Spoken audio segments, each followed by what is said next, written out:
C'est l'heure où Yves Tréhard ouvre ses yeux, son regard qui se porte évidemment sur la politique. Bonjour Yves. Bonjour Thomas, bonjour à tous. Ce matin, vous nous parlez de Manuel Valls et de Bruno Le Maire, et alors vous n'y allez pas par quatre chemins, vous dites que ce sont les premiers grands brûlés du renouvellement, je vous cite. Ils sont jeunes, ils étaient promis un grand avenir et voulaient incarner l'un à gauche et l'autre à droite une autre façon de faire de la politique. Eh bien, malheureusement pour eux, Valls, 54 ans, et Le Maire, 48 ans, se sont fait doubler par plus jeune.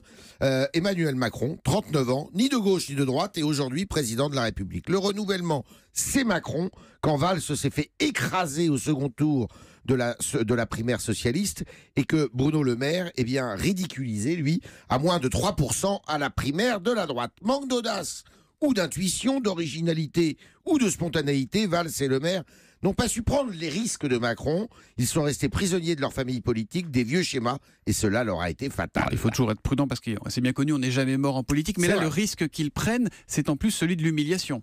Et oui, parce qu'ils se sentent mal aimés aujourd'hui et en rupture avec leur famille politique respective, alors ils cherchent un avenir auprès de Macron. Valls a demandé à concourir aux législatives sous les couleurs de Macron, sauf qu'on lui a répondu qu'il devait prendre la file d'attente, que l'investiture n'était pas automatique et qu'il y avait déjà une prétendante dans sa circonscription. Comme tous les postulants de la République En Marche, Valls sera fixé sur son sort jeudi.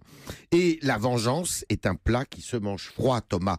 Valls en fait l'amère expérience, lui qui, comme Premier ministre, avait tout tenté pour entraver les ambitions de Macron. C'est le retour à l'envoyeur. Alors Bruno Le Maire, lui, menacé par le Front National dans sa circonscription, s'est dit prêt à travailler avec Macron sans faire de calcul. Sauf que sa sincérité est mise en doute chez beaucoup de républicains qui l'accusent d'opportunisme et estiment qu'il va à la soupe pour un poste ministériel.